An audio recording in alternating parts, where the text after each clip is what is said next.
بسم الله الحمد لله والصلاة والسلام على رسول الله وعلى آله وصحبه الكريم. dhammaan dadka Soomaaliyeed meel kasta joogtaan waa idin salaamayaa. Waxaan jeclaystay dhacdooyinkii hadda weegaan ka dhacay magaaladan Minneapolis iyo St. Paul iyo gaarkooda iyo guud ahaan Mareykanka oo dhan.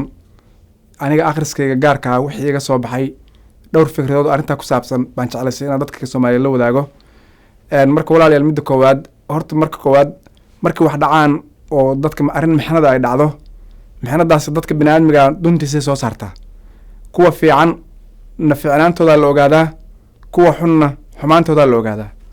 Marka waxaan jeclaystay maadaama magaaladan ay ka mid tahay meelaha dadkeenu aad iyo aad u degan yahay gaar ahaan dhacdadan meesha ay ku dul wareegay circulationkeeda ahayd oo ah South East Minneapolis oo ah goob maaragtay mujtamaca Soomaaliyeed ay masaajid badan ku leeyihiin ganacsiyo fara badan ku leeyihiin deegaanahan u degan yihiin in marka maaragtay aan wixii meeshaas iga muuqday inaan idinla wadaago ayaan runtii aan jeclaystay. Midda koowaad waxaan aad iyo aad uga xumahay horta inaan ku bilaabano maybe in laga fiicnaa burburka loo geystay maaragtay wadooyinka iyo jidadka ayaan aad iyo aad uga xumaaday oo munshacaad fara badan oo dadkeena lafdhawar u ahaa nolosha dukaamo waaweyn oo laga adeegto sida maaragtay Cap Foods iyo Target store oo kale in la burburiyey oo la dhacay oo hantida taale laga qaatay gas station la gubay goobo boliis in la gubay maaragtay xarumo badan oo ganacsi ah oo maaragtay dadka aad iyo aad ugu bahnaayeen oo la burburiyey. arrintaas aad iyo aad baan uga xumahay. waxaan marka ugu horreysa rabaa inaan wax yar taabto dhacdada arrinta salka u ah oo ahayd cadaalad darrada dadka madow loogu geysto waddankan. annaga haddaan muslimiinta nahay ama mujtamaca Soomaalida nahay waxaan aad iyo aad u boorinaynaa aan u taageersannahay qof kasta oo waddankan ku nool xaqii uu ku lahaayoo kaamila inuu helo oo macnaha aan dulmi lagu samaynin systemka guudna uu ahaado mid ummadda u siman oo qof kasta maaragtay si cadaalada ugu shaqeeya inuu ahaado. hadday dhacdo koox ama daa'ifo dulmi lagu hayana dulmigaas waxaa munaasab ah in laga gilgisho oo laga dagaalamo ilaa meesha laga saaro oo dulmiga dhammaantiis meesha laga saaro. markii muslimiinta maaragtay la cadaadinayay baa saasoo kale aan u taagnayn markii daa'ifo maaragtay hadda kale oo midab lagu cadaadinaya dartiis la cadaadinayana weli mowqifka aanu taagannahay waa kaas. haddii ay dhacdo in dadka cadow majoritiga laftigooda maaragtay cadaadis iyo dhibaato loo geystana weli meesha aan taagannahay waa taas oo cidii dulmi lagu hayo dulmigaas inaan ka hortagno oo maaragtay la wada sinaado wanaagga loo wada sinaado ayaa runtii ay tahay goolka yaga iyo maslaxadayada. walaalayaal waxa soo baxday dadkii isu soo baxay oo arrintan siyaabaha kala gedisan uga qayb galay waxa weeye waxaan rumaystahay majoritigooda ama intooda badan inay dad wanaagsan ahaayeen ama ummadda Soomaaliyeed ha noqoto ama dadka kale oo dhulkan ku nool oo maaragtay midab walba iyo jinsiyad walba leh ha noqotee majoritiga dhulkan dadka ku nool dad wanaagsan inay ahaayeen ayaa soo baxday. waxa dhacaysay habeen walba markii acmaal macnaha ama dhibaatooyin wadada loo geysto oo guryaha la burburiyo waxa dhacaysay in subaxii dadkii dhibaatadaas geystay mid aad uga tiro badan oo kale ay soo baxayeen oo wadada kilan garanaya oo maaragtay dambaska iyo burburka xaaqaya oo muraayadihii jajabay dhulka ka qaadaya oo waqtigoodii iyo dhaqaalahoodii gelinaya. midda aad iyo aad iga yaabisa waxay ahayd oo runtii ah arrin adduunka oo dhan uu baahaya inuu uga daydo dadka magaaladan Minneapolis ku nool in markii mudaharaadku uu soo dhowaa ay yimaadeen dad ilaahay uu soo diray oo istiimgareeyey gurub ahaan isugu imaaday oo raba maaragtay businessyada iyo goobaha ummadda u dhexeeya muraayadaha inay alwaax ku dhajiyaan raba. arrintaas horta arrin aad iyo aad la yaab ku deesho mudan bay ahayd.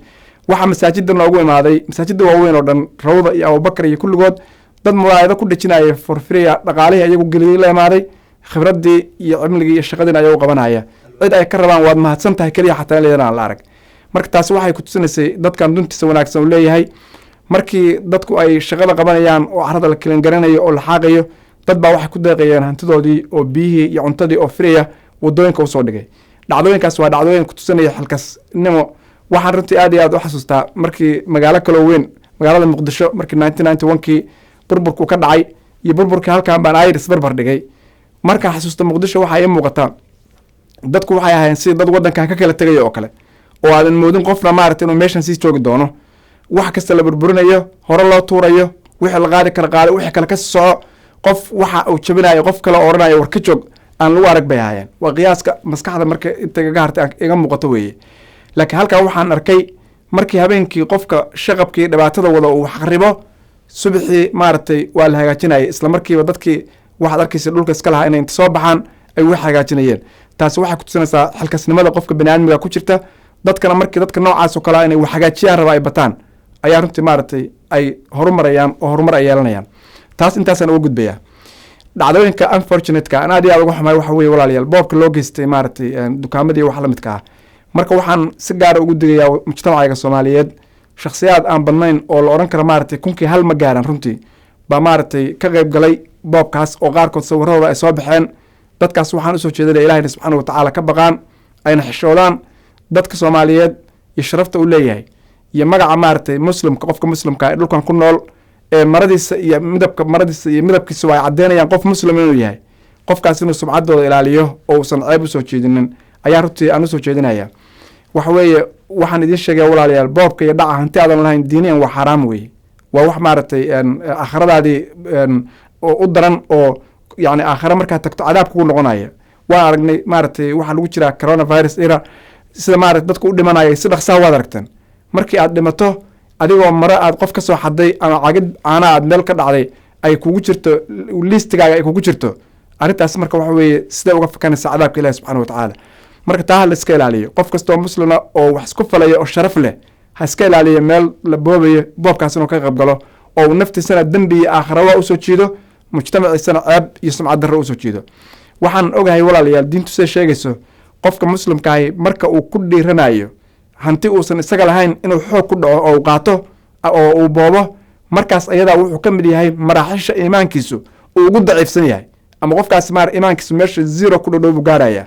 iimaanku wuu ka baxayaa si nabiga caleyhi salatu wasalaam ka sugan xadiidka saxiixan ku yaal can abi hurayra oo rasuulka caleyhi salatu wasalaam uu yidhi walaa yantahibu nuhbatan daata sharafin wannaasu yarfacuuna ilayhi absaarahum xiina yantahibaha wahuwa mu'min.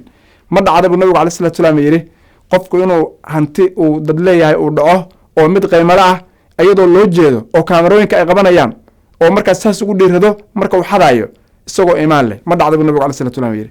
yacni laxdada qofku uu ku dhiiranayo wax uusan lahayn inuu boobo oo u dhaco markaas iyadaa mar iimaankii uu ka baxay qalbigiisa weeye oo iimaankii uu meesha dacfiga ugu liidata uu gaaray weeye. walaalayaal qofka maaragtay sidaas sameynaya runtii waa qof dadkeena maaragtay qof dun xun weeye oo aan leenahay ilaahay subxaana watacaala ka baq.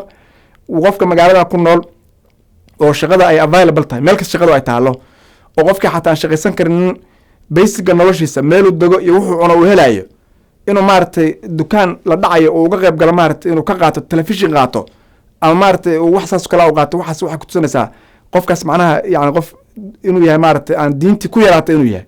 marka ilaahi subxaana watacaala ka baq qofkaas oo maaragtay dadka inta wanaagsan iyo dhinaca wanaagsan ka soo qayb gal baan usoo jeedinayaa. waxaan runtii aan u mahadinayaa dadkeena mujtamacana Soomaaliya intiisa badan dad wanaagsan inay ahaayeen. inaan aragnay dad ka qayb qaatay maaragtay dib u dhiskii ka qayb galaya inaan aragnay oo arrintaas arrin sharaf ay tahay. inaan aragnay maaragtay rag dhalinyaro walaalaheen ah oo wadooyinka istaagay oo waqtiyadii maaragtay amnigu baxay ama leerarku ay tageen street lightka uu baaba'ay dad baabuurta kala horaya oo saacado dheer maaragtay halkaas u istaagay inay ay taagnaadaan oo ay ummadda kala hagaan. waxaasoo dhan waxay ka mid tahay arrimaha ididiilooyinka iyo wanaagga ku tusinaya ee dadkeena uu leeyahay. mujtamaca magaaladan ku nool waxaan usoo jeedinayaa qayb dhulkan ka mid a baa tihiin markan hadda ah ilmaheenni baa ku nool waanaad ogaataa meesha aad ku nooshahay wixii munsha-aadoo ka jira meel laga adeegto meel gaaska laga qaato station police goob lagu sameeyo maaragtay recreationala kulli waxaasoo dhan waa wax adiga meeshan ku yaallo weeye. ma laha hebel baa iskale ama hebel baa iskale macno ma samaynayso. hebel hadduu leeyahay qofka ka faa'iidaysanaya waa adiga. waa meeshaad wax ka soo gadanaysay maqaaxida cuntada ka qaadanaysay dukaankaad ka adeeganaysay iskuulkaad ilmaha geysanaysay streetka aad ku soconaysay weeye. qof kastaa marka ha ogaado dhibaatada waxaad soo gaartaye wax isaga marka ugu horreysa soo gaarta inay tahay taas niyadda ha ku hayo. insha allah intaasaan maanta idin oran lahaa jazakum allahu khayran sala allahu calaa nabiyina maxamed wacala alihi wasaxbi alkarim.